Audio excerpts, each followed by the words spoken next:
Shall we just call it off today? What are you talking about? We've come this far, so it's time to give up on that idea. Bob, unusually hesitant about his checkup today. While persuading him, I ponder whether it's normal to be nervous facing a new doctor for the first time. As we were talking, Bob's name was called, and I helped him as we headed to the examination room. Linda, please wait outside for me. But I've always been a bother, so just take a break while I'm getting examined. With those words, I was sent out of the examination room. While waiting in the waiting room, after a while, Bob returned, escorted by a nurse. Are you Bob's wife? Please come this way. For some reason, only I was called by the nurse to a different room. Is there something wrong? In the separate room, I tentatively asked the doctor. Go to the police immediately. What? At this rate. I was stunned by the words that came out of his mouth. And so, I quickly took action. My name is Linda. I'm a 28-year-old part-time housewife. I have a husband, Bob, and an 8-year-old daughter, Emily. However, Emily and I are not related by blood. I'm in my first marriage, but Bob has been married before, and Emily is his child from that relationship. Are you sure it's okay? I already have a child, and on top of that, I'm also. Bob hesitated as he spoke, and I responded with a smile, don't worry about it. Bob is blind. Apparently, he used to see but became blind while protecting his ex-wife in an accident. I met him through my job. I draw webcomics, and one day, I received a request, could you draw this story? It was a novel written by Bob. I wanted everyone to know that there are things a blind person can still do. Plus, I need to work to support Emily. That heartfelt content was about his life after becoming blind. Moved by his story, I was delighted to turn it into a comic. Then, the editor contacted me, saying, the author of the novel would very much like to meet you, and we arranged to meet at a cafe. Accompanied by Emily, he arrived. He smiled gently, a serene presence, and I was quickly drawn to him. I want to be your help too. I want to be your eyes. I've wanted to be with you for a long time too. I love your voice, it's very comforting. He told me he fell in love with my voice, and that's how we started dating. Hey, Emily, would it be okay if I became your mom? Yes. With Emily's approval, we decided to get married. My parents were concerned about Bob being blind and having a child. But if that's what you've decided, we'll support you. That's right. But remember, you can always come back home if you need to. Eventually, they came around to supporting me. Knowing they were always there to help, I could embark on married life with peace of mind. Emily, dinner's ready. Thank you. Emily, always polite in her thanks to me. We've been living together since we started dating, but she hasn't quite opened her heart to me. Well, that's understandable. It's not easy to suddenly accept a once stranger as a mother. I hope she'll come to accept me over time. That smells good. Just as Emily was about to say something, Bob came walking along the wall. Emily startled slightly at his appearance. Bob, are you okay? The table is this way. I'm concerned about Emily, but for now, I attend to Bob. See you later. In the meantime, Emily went off to elementary school. By the time I turned around, she was already gone, and I could only hear the door closing. Listening to that sound, I sighed. Is something wrong? Oh, sorry. I was just thinking about how Emily and I aren't getting any closer. Bob looked a bit troubled by my words. Seeing this, I quickly explained. I knew acceptance wouldn't come immediately and believed time would solve things. Thanks for caring about her. Maybe Emily is still wary of the idea of a mother. The woman, Tina, is Emily's biological mother and his ex-wife. As soon as she learned Bob was blind, she left him and her daughter. Abandoned by her real mother. That might be why Emily is wary of me trying to be her new mother too. That's what Bob suspects. I'm sorry, but please be patient with this. Yes, I plan to. Even though he couldn't see, I smiled at Bob's words. Bob also smiled back and said, thank you. Shall we have breakfast? Let's eat well and get on with our work. That sounds good. Both of us work from home, but we have separate working rooms. This allows us to work at our own pace. Will you be cooped up in your room all day today? Yes, I plan to. I'll only go out for meals. Understood. Just don't overdo it, okay? With a smile, I nodded at his words and headed to my working room. By the way, I wonder what kind of work Bob does. I thought to myself. We make it a point not to interfere with each other while working. Therefore, I don't know much about what Bob does during his work hours. He used to write books using Braille, but I haven't heard him talk about that recently. Well, my earnings alone are enough for us to live comfortably, so it's not a problem. He must be facing challenges that I can't even imagine. I think it's enough for me to just watch over him. With that thought, I decided to focus on my own work. A few days later, I was traveling with Bob to a hospital that took several hours to reach by car. I feel bad since you're busy, Linda. Don't worry about it. I want to help. Honestly, I think it would be better to go to a big hospital closer to home. But Bob insists on this particular hospital for some reason. A childhood friend of mine works here as a doctor, and she knows my situation well. He reconnected with this childhood friend when he was brought to this hospital after the accident. She has been a great support to him ever since, even after Tina left him. That's why I've decided only she should treat me. Oh, really? So that your friend is a woman? That's right. I had assumed his childhood friend was a man. Learning that was a woman made me feel slightly uneasy. Even though it's just a medical consultation, the thought of traveling hours just to see a female childhood friend bothers me. What kind of person is this childhood friend? She's kind. She gets along well with her husband too. I felt relieved to hear she was married. A married person wouldn't do anything inappropriate. Then, Bob and I entered the hospital. It's the first time we meet, isn't it? I'm Amanda West, Bob's doctor. Amanda introduced herself with a gentle smile. She was very beautiful and indeed seemed kind. It must be hard for you too, adjusting to a new life and getting tired. I'm here to listen if you need someone to talk to. I felt ashamed for almost feeling jealous of her. What a dependable, nice person she is.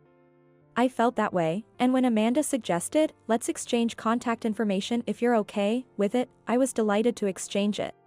But maybe that was a mistake. Oh, a message from Amanda. That night, a message from her popped up on my phone. Are you really doing okay with Bob? Bob is going through a lot, so you need to hold up your end. What? I was confused by the content of the messages. It didn't seem like something the doctor I met during the day would send. I ended up consulting Bob about it. She always tries to act like a big sister to me. Maybe that's why she sent such messages. According to Bob, she has always been protective, saying, "I'll take care of Bob."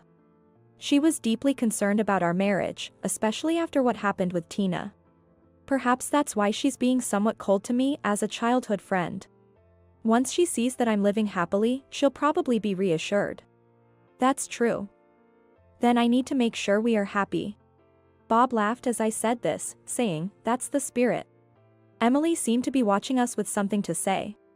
Emily, is something wrong? Nothing. When I asked Emily, she glanced at Bob and shook her head. Then she said, "I'm going to bed first," and went to her room. It'd be nice if Emily could smile a bit. Then, I could hear such a murmur from Bob.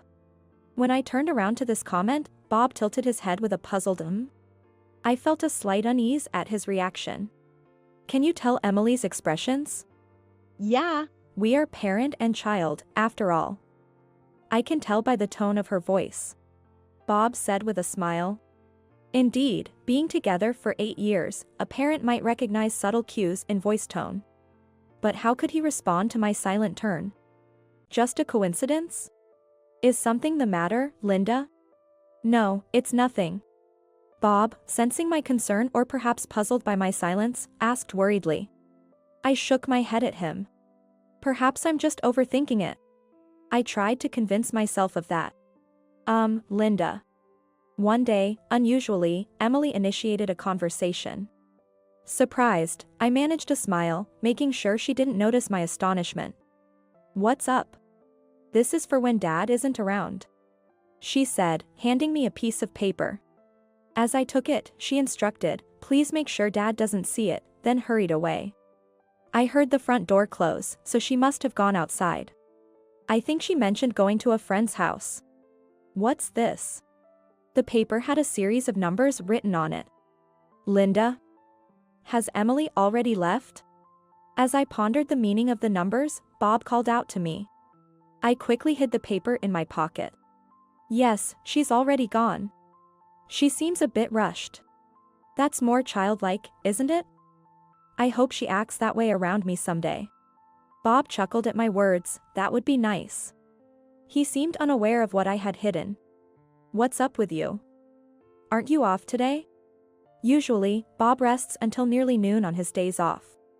I didn't expect him to be awake this early. I was thinking, maybe we could go for a walk together if it's not too much trouble for you, Bob suggested with a gentle smile. That sounds nice. I need a change of scenery myself. You're always working so hard. Just make sure not to overdo it. Bob probably thought I was tired from work. But my fatigue wasn't from work.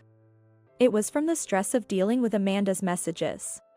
Since then, she kept sending messages saying, don't trouble Bob. Initially, I replied with, it's okay, we're helping each other, but since the messages kept coming daily, I've been ignoring them recently. Going for a walk has been a while, hasn't it? Yes, it really has. I memorized the number Emily gave me and discarded the paper itself while on a walk, hoping that I wouldn't have to use that number. A few days later, it was time for Bob's regular checkup, and I spent several hours taking him to the usual hospital. What? Amanda is off today? Yes, apparently she caught the infectious disease that's going around. What was different this time was that Amanda was off. But there are other competent doctors, so we had one of them see him. I'm glad the several hours it took to get here weren't wasted. However, it seems Bob thought differently. If she's not here, maybe we should just call it off today? What? He suddenly suggested this, and I turned to him in surprise. What are you talking about? It's a regular checkup, we need to go through with it. Besides, we've come all this way, let's make the most of it. Bob made a displeased face at my insistence. I calmed him down and had him sit in the waiting room chair. Should we really just call it off today? What are you talking about? We've come this far, so it's time to give up on that idea. Bob was particularly reluctant to have his checkup today. While persuading him, I pondered whether it's normal to be nervous when facing a new doctor. Soon, Bob's name was called, and I assisted him to the examination room. Linda, please wait outside for me. But I'm always causing you trouble, just take a break while I'm being examined. With those words, I was sent out of the examination room.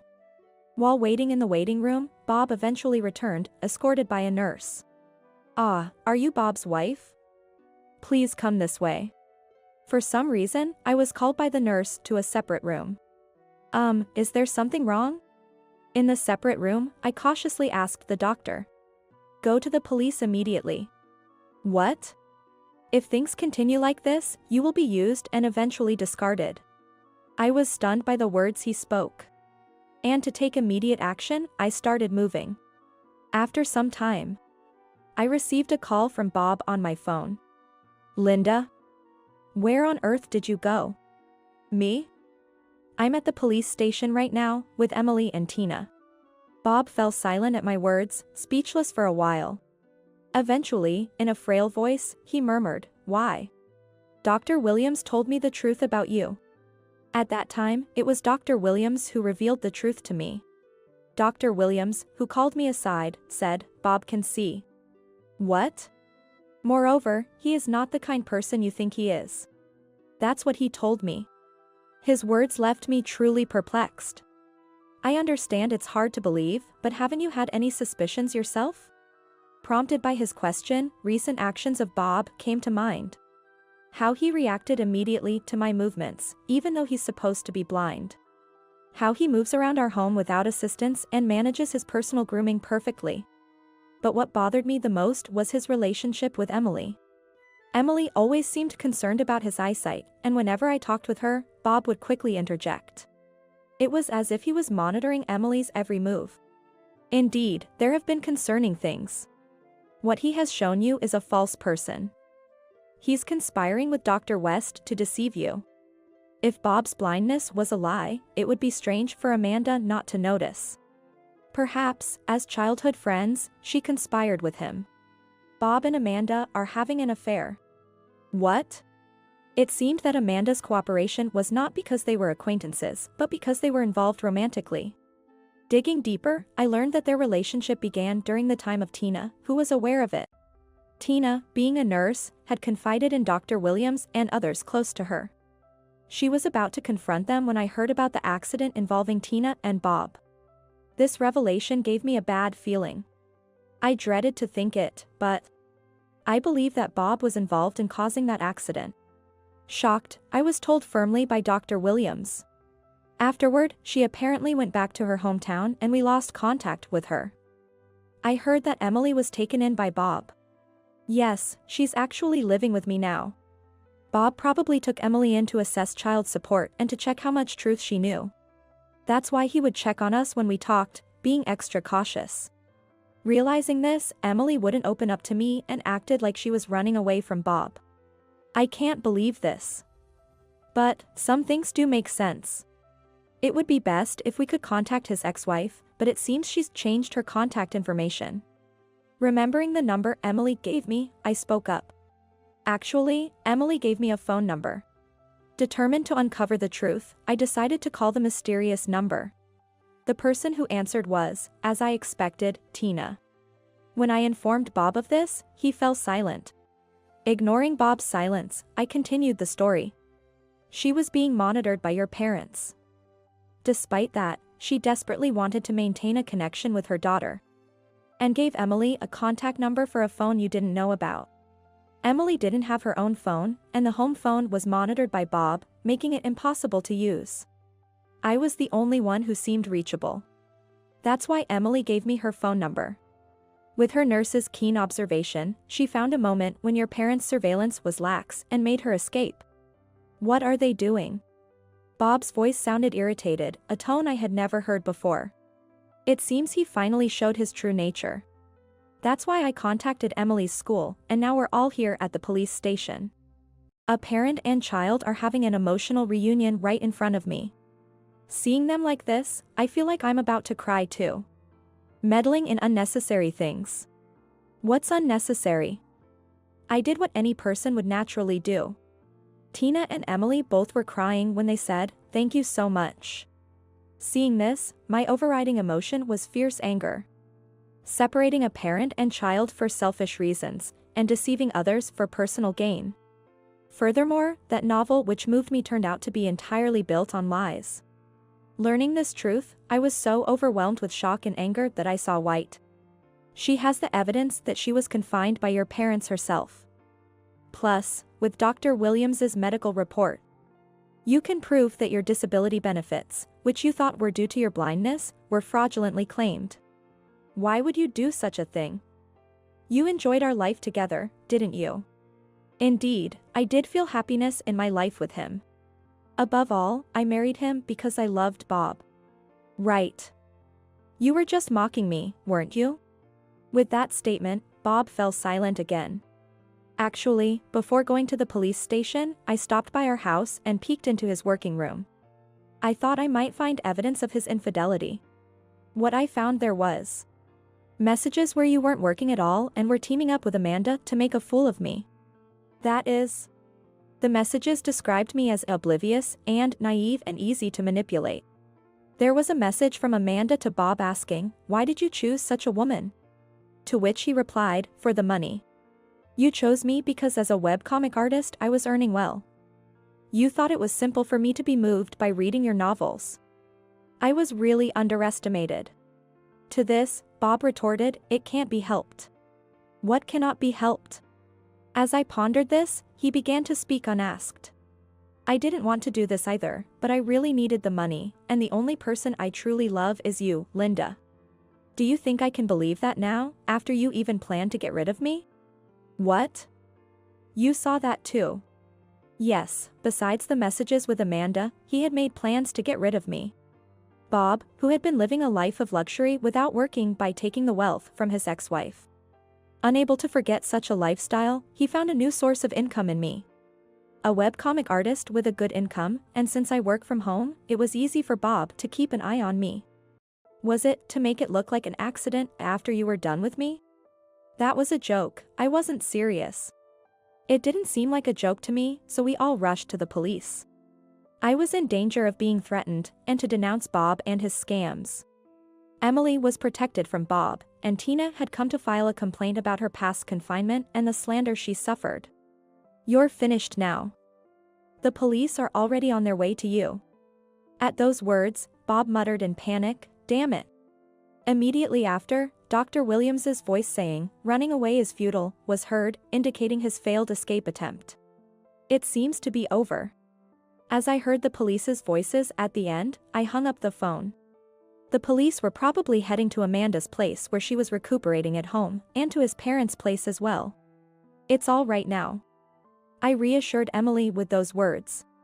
Thank you for letting me see my mom. She responded with a beaming smile. Seeing her smile at last made me very happy. Afterward, it seems that Emily and Tina truly went back to Tina's parents' house. Their home, being a plane ride away, would be out of Bob's easy reach. Leave that man to me. I'll make sure he faces his responsibilities. By saying this to them, I was able to give them some peace of mind. Emily and Tina returned to their hometown with smiles. As for Bob, he ended up in the care of the police due to his actions this time. The plans to harm me hadn't been executed yet, so there was insufficient evidence. However, the fraud involving the benefits and the situation with Tina was deemed malicious. As a result, Bob was sentenced to prison time. Was he? That's good to hear. Today, I met with Dr. Williams to report about Bob. When I shared the news, he smiled in relief. What about Dr. West? She's being charged for writing a false medical report. Dr. Williams explained Amanda's current situation. It appears she has been stripped of her medical license because of this incident. She has, of course, been ousted from the hospital as well. Moreover, it has come to light that she was involved with multiple patients and was taking hospital supplies home, for which the hospital is now billing her. Furthermore, her husband learned everything and divorced her without discussion. Well, she got what she deserved. Did you get divorced too, right? Yes, of course. My divorce from Bob was also finalized successfully. We had a lawyer mediate, and I've blocked all contact with him. Thanks to that, I was able to get divorced without having to see him. I'm really glad we could at least save you. Dr. Williams said that with a laugh. It seems he had always regretted not being able to help Tina. Just when he was harboring those feelings, he saw me with Bob. It turns out he had been working behind the scenes to help me this time. There was no evidence of Amanda and Bob conspiring, so I was carefully waiting for a chance to expose the truth about him. To see through Bob's lies, a medical examination was necessary.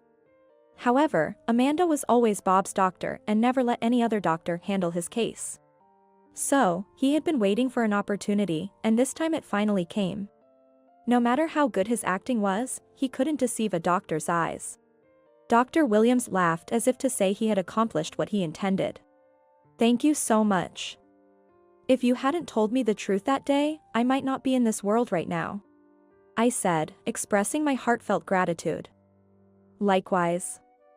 Thank you for believing in me, Dr. Williams replied with a smile. Some time later, I received a message from Amanda on my phone. I forgot to block her. Dozens of calls and messages. The messages said, "You've ruined my life. She tried to take someone else's life first. She has no right to complain." Saying that, I didn't reply and blocked her number. Currently, I am back at my parents' home. They surely don't know where my family home is, and I should be able to live in peace for a while. Linda, I'm about to start dinner. How's your work going? Thanks, Mom. I just finished a section. I headed to my mother with a smile. Soon after, the news was dominated by a certain story. That is, the original creator of that famous webcomic was arrested for fraud. In fact, my webcomic had become popular, and there were plans to turn it into an anime soon. However, it was discovered that the content was all false, and the anime project was scrapped. Because of that, I was criticized to some extent as the author of the webcomic. Nonetheless, since the editors and the hospital defended me, I am now seen as the deceived party and am receiving sympathy. When Bob gets out, he'll have nowhere to go. He has deceived everyone around him for so long. I hope he fully experiences the consequences of his actions. Several years after that incident. Although I had already moved out, I came back home for a small errand. Just then, the doorbell at my parents' house rang. Yes. It's been a while, Linda. I've come to pick you up. Standing there was Bob, who had stopped pretending to be blind. I was relieved. I checked the monitor before opening the door. He started explaining his situation without being asked. He was arrested because of the incident with Tina, had to borrow money to repay the disability benefits. And his parents had moved away after being shunned by their neighbors, so he couldn't return home. The only person I have left is you, Linda. Shall we try to be happy together? I refuse. I firmly rejected his plea. Bob looked hurt. As if he was trying to position himself as the victim, which irritated me. It's your fault this happened. Don't you think about taking responsibility? I don't see why I should. I have no responsibility here. It's all the result of your own actions, isn't it? But, despite my rejection, Bob tried to cling on. As I was exasperated with him and about to contact the police, someone asked him, "What are you doing there?" Bob turned around in surprise. "Ah, you are that doctor." There stood Dr. Williams and my parents, all looking angry. "Did you really come here to cling to her? That's quite pathetic." "Shut up. If you hadn't meddled in the first place. I only did what was right as a doctor and as a person." Dr. Williams responded calmly, despite being angry, as Bob glared at him. While watching them, I called the police. Your selfishness has troubled many people.